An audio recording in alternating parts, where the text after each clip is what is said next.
বন্ধুরা, আপনারা সবাই ভালো আছেন তো? আজকে আমাদের রেসিপি পনিরের কালিয়া। সঙ্গে থাকুন দেখার জন্য। সর্ষের তেল ঢেলে নিলাম। তেলটা আমাদের গরম হয়ে গেছে, বেশ ধোঁয়া ওঠা গরম হওয়া চাই। এবার আমি পনিরগুলোকে ভেজে নিচ্ছি।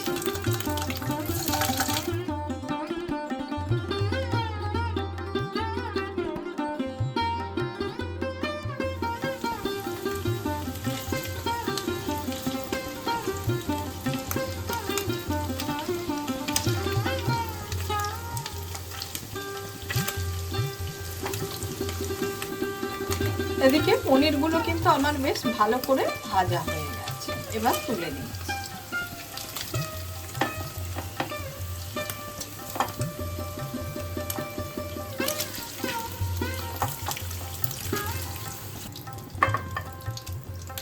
ওই তেলেই আমরা আলুগুলোকে ভেজে নিচ্ছি।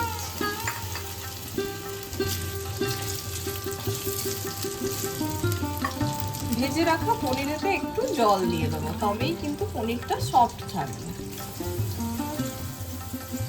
এদিকে আলুগুলো আমার লাল করে ভাজা হয়ে গেছে। এবার আমি আলুটা তুলে নিচ্ছি।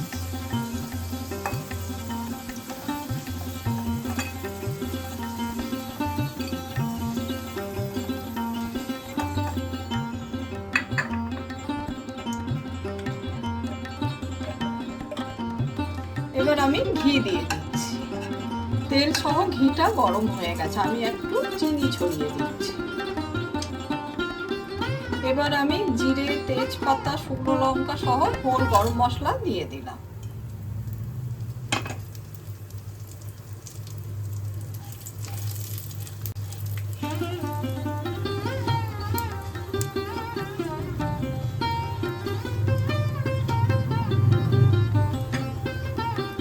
ফোড়নটা থেকে যে সুন্দর গন্ধ বেরোবে, তখন আমরা জিরে, ধনে আর আদা বাটা দিয়ে দিলাম।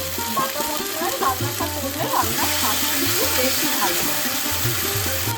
এবার আমি হলুদ দিয়ে দিলাম, সেই সঙ্গে লাল লঙ্কা বাটা দিয়ে দিলাম।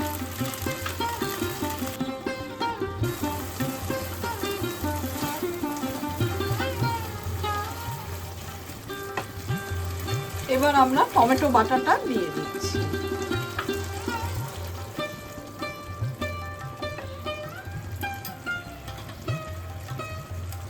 পরিমাণ মতো নুন দিয়ে দিলাম।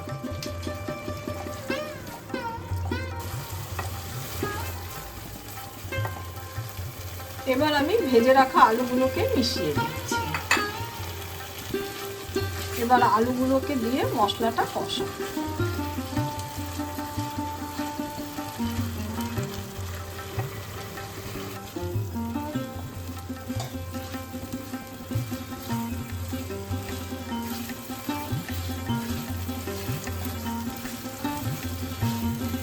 আলুটা আমাদের মশলা সহ খুব ভালোভাবে কষানো হয়ে গেছে।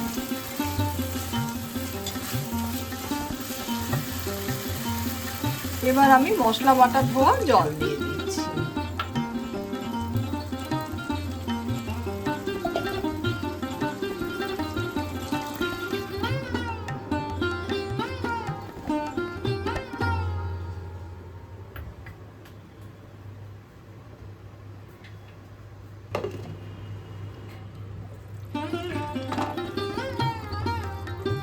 এদিকে আলুটা আমার সেদ্ধ হয়ে গেছে। আমি কেটে দেখিয়ে দিলাম। পনিরটাকে জল থেকে তুলে নিয়েছি। এবার এটার সাথে মিশিয়ে দিচ্ছি।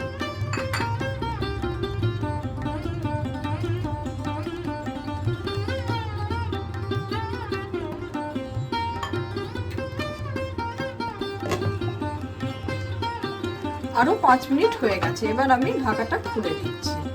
পনিরের কালিয়া আমার পুরোপুরি রেডি। সম্পূর্ণ নিরামিষ এই কালিয়া, কিন্তু সাদা ভাতেও যেমন খেতে ভালো লাগে, এছাড়াও পোলাও, লুচি, পরোটা সবেতেই খেতে ভালো লাগবে। রান্নাটা আমার পুরোপুরি হয়ে গেছে।